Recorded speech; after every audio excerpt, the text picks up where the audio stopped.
জাবালে নূর পবিত্র কাবা শরীফ থেকে মাত্র 2 মাইল দূরে অবস্থিত। এর নাম হেরা গুহা হলেও বিশ্বব্যাপী জাবালে নূর বা জাবালে হেরা নামে বেশি পরিচিত।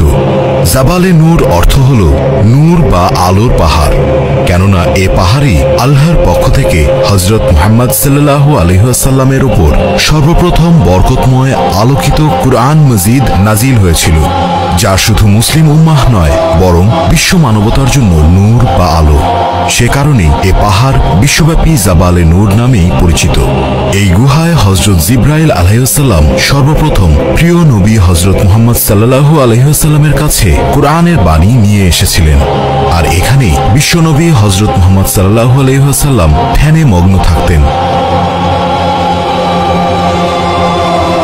এ পাহাড়ে ওঠা একদমই সহজ ছিল না তখন। এর উচ্চতা প্রায় 1000 ফুট এবং মুহাম্মদ সাল্লাল্লাহু আলাইহি ওয়াসাল্লাম ধ্যান মগ্ন থাকার জায়গাটি খুবই ছোট।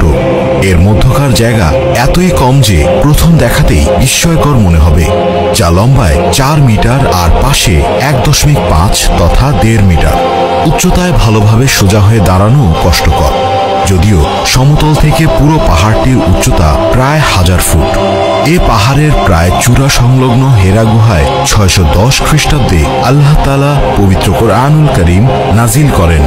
যদিও এর আগে প্রিয় নবী হযরত মুহাম্মদ সাল্লাল্লাহু আলাইহি ওয়াসাল্লাম অনেক সত্য স্বপ্ন দেখতেন, যা ওহীর সমতুল্য। রাসূলুল্লাহ সাল্লাল্লাহু আলাইহি ওয়াসাল্লাম হেরা গুহায় ধ্যানমগ্ন থাকা অবস্থায় সর্বপ্রথম হযরত জিবরাইল আলাইহিস সালাম কোরআনের ওহী নিয়ে হাজির হয়েছিলেন।